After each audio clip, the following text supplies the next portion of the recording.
This is the Definitely Uncertain podcast, brought to you by Gold Rock Capital. Each week, we look at how high net worth families can improve their lives, decisions, and investments in a deeply uncertain world. We always aim to provide practical information, even if we can't offer specific investment advice.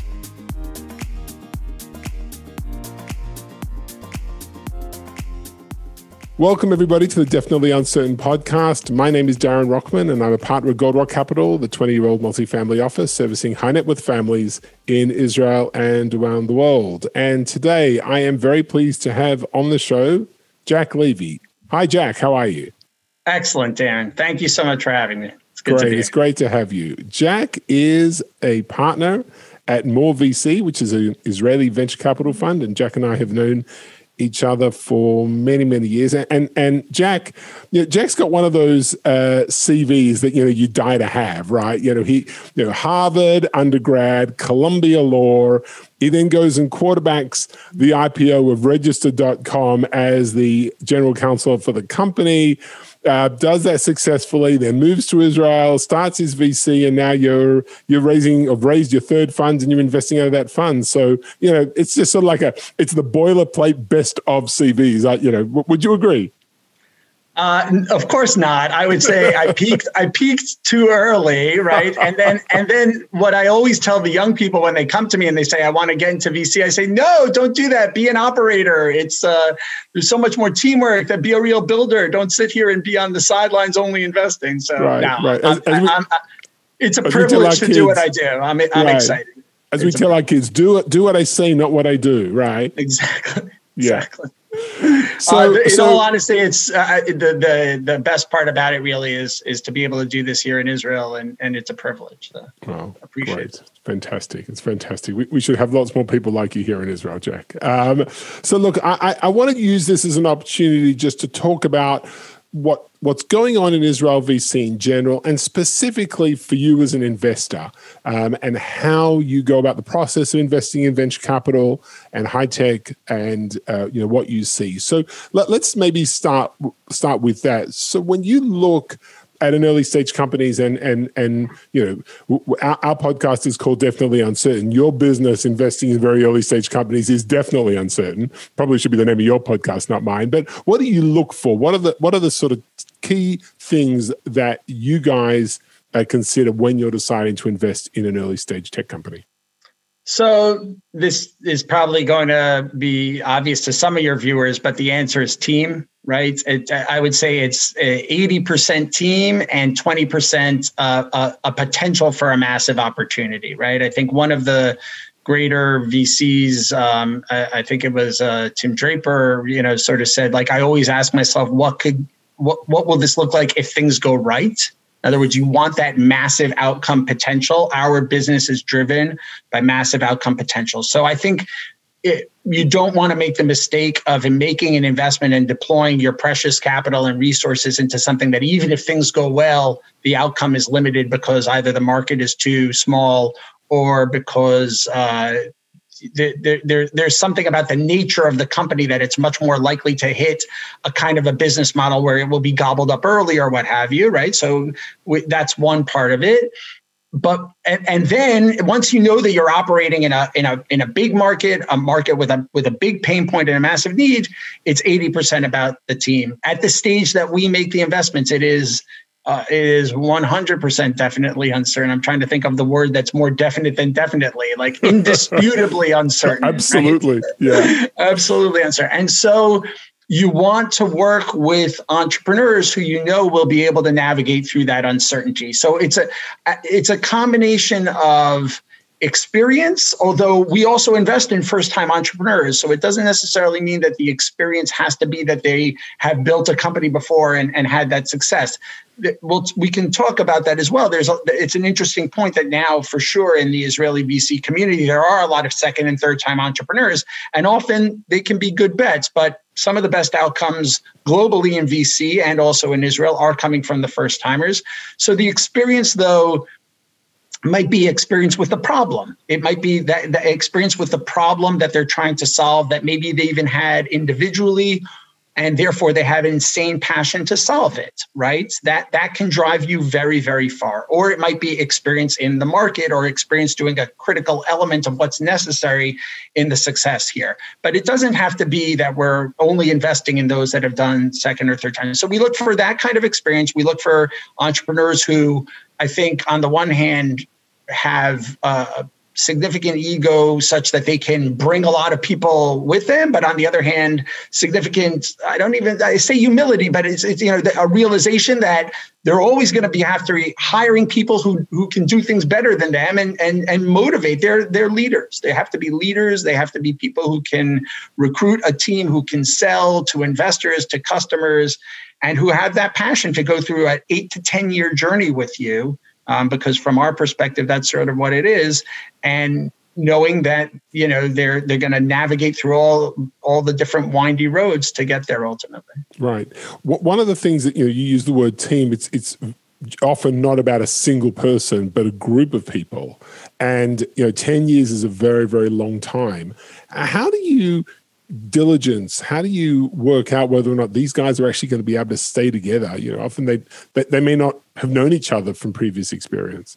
It's a great question. I can tell you, by the way, it's also one of the things that I think some of the smart LPs do vis-a-vis funds as well, right? Sure. Especially if you're investing in an emerging manager, then the biggest risk is team risk with an emerging managers as well. That was one of our advantages when we started our fund, is that the three of us had known each other for a long time. And yep. I think with entrepreneurs, absolutely. By the way, first of all, I would say it's rare that we invest in a sole entrepreneur and a sole founder, right? We have done it. One of our companies, it's going well, but it's much easier to know that they're going along on their journey with somebody else.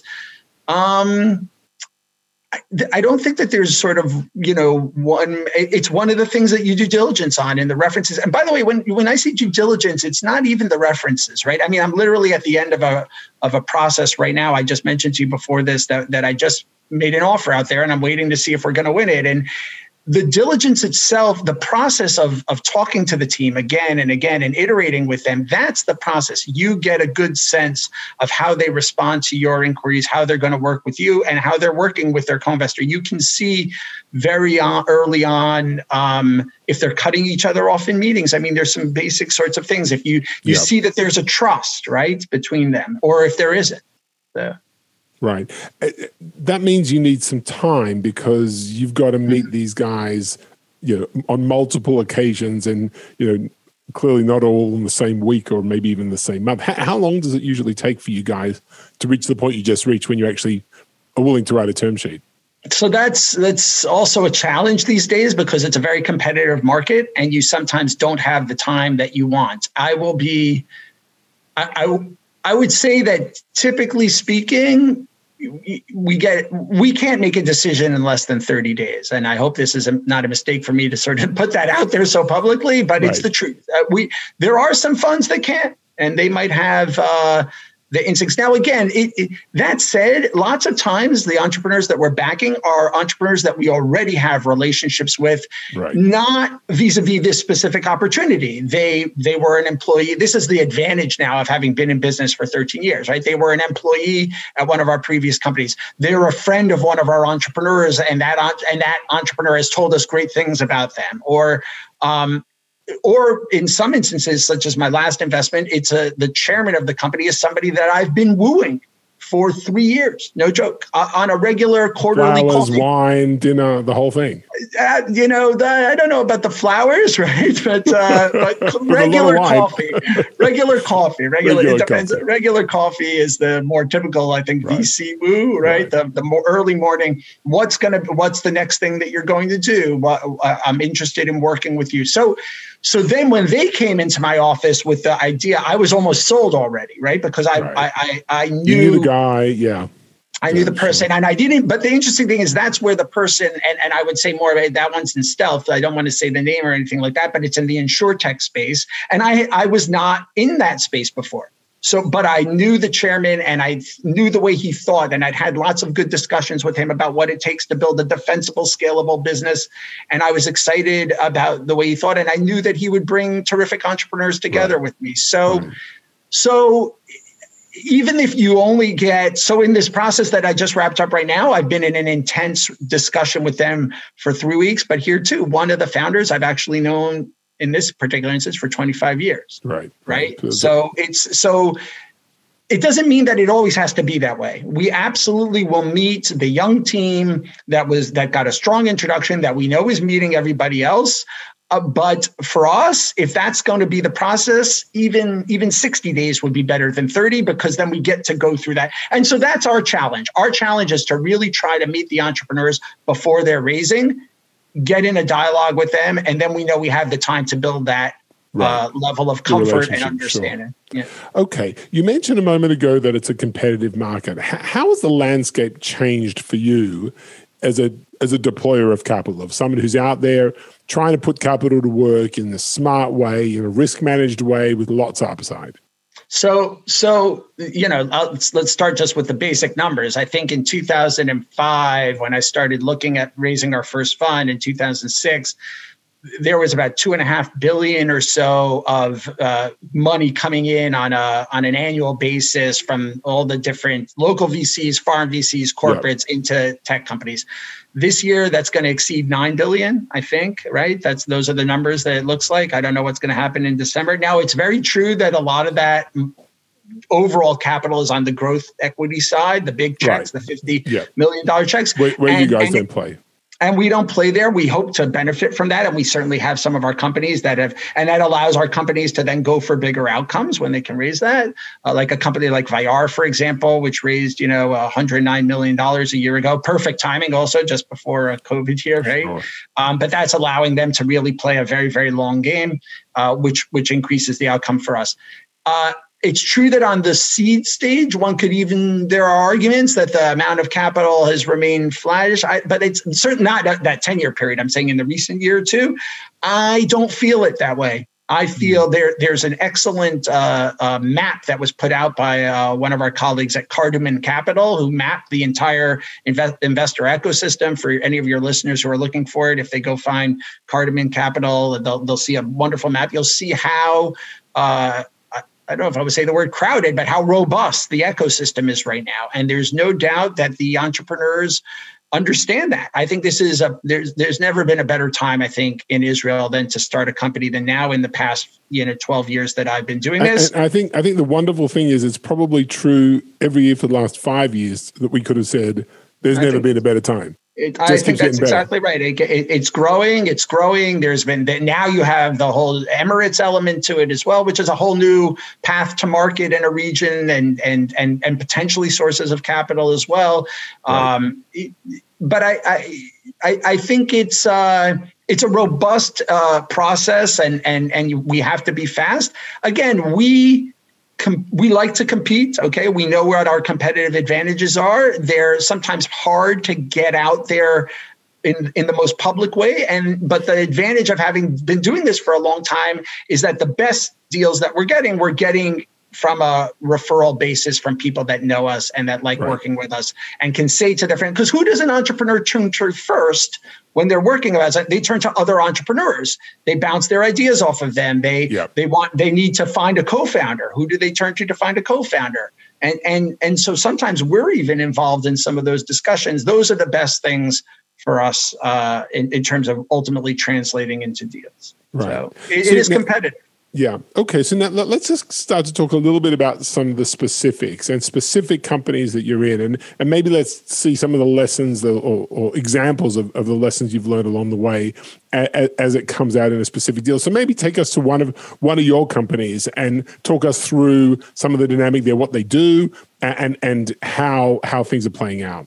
Sure. So I think my partner Mayer, by the way, used to say to me, and he came from a public securities perspective, and he said that you have to make an early call in a non-consensus call and with a mispriced security because you're making the early non-consensus call. So one of And then hopefully the market comes up after you, and that's what drives up the value of the company. So early on, maybe 6 or 7 years ago, I got interested. I've always been interested in the agri-tech space, and that's one of the spaces that I cover for the fund. And I got interested in the biological space. And by biologicals, what I mean is that all of the agrochemicals, pesticides, herbicides, it's a massive market. It's a market which is facing significant problems, not only regulatory pressure, but also, frankly, some of the significant chemicals that we all depend upon to grow food at scale are working less and less. Biology of the pests and of the funguses and of the bacteria catches up with all those products.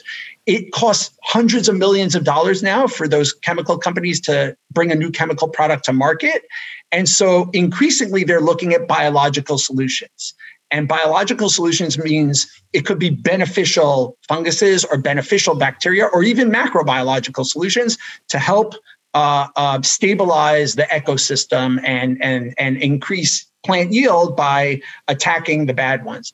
So I started really doing good deep dive into this space, going to conferences, learning the space well before I think any VC, certainly here in Israel, would have been interested in this. And ultimately, I found the entrepreneurs here that were interested in it as well. And that's 3 entrepreneurs, Yossi Kaufman, Dan Grotsky, and Danny Levy, who were focused on soil health. And I think now increasingly you're hearing a lot more talk about soil health, which is terrific for us. And this company is called Groundwork Bioag. And they licensed their technology out of the Volcani Institute, which is the governmental research institute here in Israel. And they have a way of basically producing a beneficial fungus called mycorrhiza in a much more cost-effective way. And mycorrhiza increases the health of the soil and therefore increases yields of crops, many, many different crops. You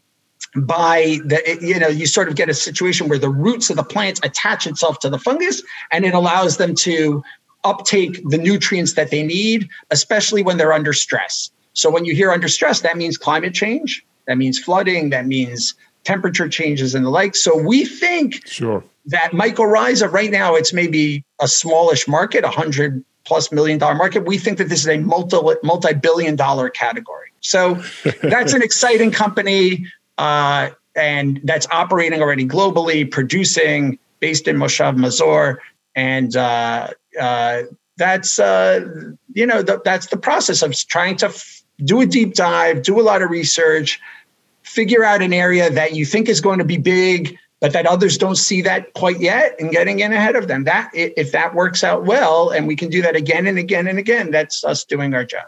Right. Give us another one. That was really terrific. You got another one for us? Like a classic. Trying to think of like a classic one. I'll give you one of my partners. Okay, so Clarity is a company in the industrial cybersecurity area, and here my partner Meir. It's interesting because as I think we have a legacy of a clean tech interest in our fund, right? Sure. And one of the things that Meir saw very, very early on is that if we're going to get distributed generation on the utility side, which means that we're moving from power generation being a situation where you're burning some kind of fossil fuel in one central place and then sending the electrons everywhere. But instead, we're moving to a world where there's going to be electrons generated. A solar panel on my house, a wind panel on my neighbor. You got it. Distributed generation, which means the grid is going to start talking to each other back and forth and back and forth. Sure. That opens up vulnerabilities, because if the grid is speaking to each other and you're monitoring the grid and you're opening up the grid to internet protocols, you're also opening it up to attack. So in our first fund, Meir already started looking at cybersecurity for infrastructure, particularly in power. The whole first fund, he didn't find anything that he liked. In our second fund, we started looking for it again, continued his search, and then we started to see Israeli companies that had that kind of core capability. He wasn't terribly thrilled with the ones that we saw, and instead he ended up partnering with Team8, a foundry. And this is a little unique. Not that many funds do this. Frankly, I would have never done this. Meir actually spent 9 months kind of not looking at any other new deals other than helping to found Clarity. He was the early sort of founding CEO, working with the foundry, with teammates, building out with an incredible tech founder. I mean, the three founders, Mayer's not known as a founder of the company, and that's okay. It wasn't for it was for our LP's benefit, right? Mayer didn't get any personal equity. This was for us to be able to invest. He basically helped guide, because of his knowledge of the industrial world, helped guide Amir and Benny and Galina into the right path, and then ultimately took a step back and was the initial chairman, and now he's on the board. So that's a company now that's gone on to raise, I don't know, probably 70 million or so since we made our first sort of investments. Wow. Now has a CEO, also a recently new appointed CEO, Yaniv Vardy, that we think, really has, we worked with him in the past. He helped exit another one of our companies. And this is a company that's doing not just protection of utilities, they're protecting food and beverage facilities, they're protecting oil and gas exploration facilities offshore, they're protecting really core industrial assets. And as we saw in the last couple of weeks, with the break-in in one of Israel's insurance companies, that's becoming a really big issue. Cyber this year is all of the cyber companies have taken off in terms of and we're seeing it in their growth and in the accounts that they're winning. And it's unfortunate that that's a world that we live in, that threat is growing, but it is unstoppable. Yeah. That you're going to face it, so you better have a solution for it. And that's the other thing we look for. You want to be in a market where there's pull, right? So in that market, you have the boards of the companies saying to the CEO, how are you protecting your assets? I don't want to be the board that wakes up the next morning. How are you protecting me from getting my picture on the front page of the Wall Street Journal? Absolutely. Yeah. Absolutely. Yeah. Or how are you protecting me from understanding that there's an attack on the infrastructure, and then everybody's saying, well, where was the board thinking about this? And so but the incredible thing the incredible thing about that story, Jack, is that it wasn't even a multi-year process. It was like a multi-fund process to get to the point where you could actually make that investment. I think that's right. There's no doubt that a lot of VC investments that don't go well, and we have several of these for sure, we're just way ahead of their time. Right. Okay. So for example, we had an investment in a solar window company, meaning that the window itself had solar built into it, so that Pythagoras Solar was the name of the company, so that the sides of the buildings could generate electricity. And that was just way ahead of its time. There is a unicorn company out there right now that basically is doing that. And we wrote off that company probably 7-8 years ago. We tried to sell it at the end of its lifetime to one of the three big glass producing companies. We weren't able to. But I don't think that in the cyber for infrastructure, to some extent, Mayer was a little ahead of his time when he started to look at it, but not too much ahead of his time. So we finally executed on it. It's got to be on the sweet spot. Yeah. Okay. Well, to finish off, there's one issue which I think we've dealt with on a previous podcast in a macro sense, but and that's the dollar shekel rate. And I think that for the high tech industry, who probably maybe more than anybody else are the people that suffer the most from the strengthening shekel. As we're talking about at the moment. We're recording this in the middle of December, even though it's not going to go out till 2021. The shekel's sitting at about 325. How do your companies and how do you as VC and often member of the board, how do you deal with that? Yeah, so we lived through this once before, not quite even to these levels, but certainly down to the 3.3 levels. And at that point in time, it's both our fund is dollar denominated, right? So even we as a fund actually did a little bit of collaring, right? So I think that at this stage of a company's life, predictability, and by the way, although I think it extends throughout, is predictability matters more, right? So if you can get a grasp around your operating expenses and at least keep that in a 10% bandwidth, the fact that maybe you converted dollars to shekels at the low rates, looking back on it down the road, doesn't matter. So I think especially our companies that have good cash and have long runways, well, frankly, maybe it's even more important for the ones that don't, right? In other words, you know what you want to accomplish that year. You know what milestones you have to hit to drive value. So make sure that if 80% of your expenses are salaries here in Israel,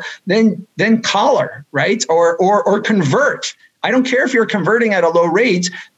Just know that you can hit your budget for 2021. Don't come back 7 to 8 months down the road and say, it's not even say to me, say to yourself, like, oh God, we're 25% under and we're not going to be able to hit that because of a currency issue. Do your best to take it out of the equation. It's not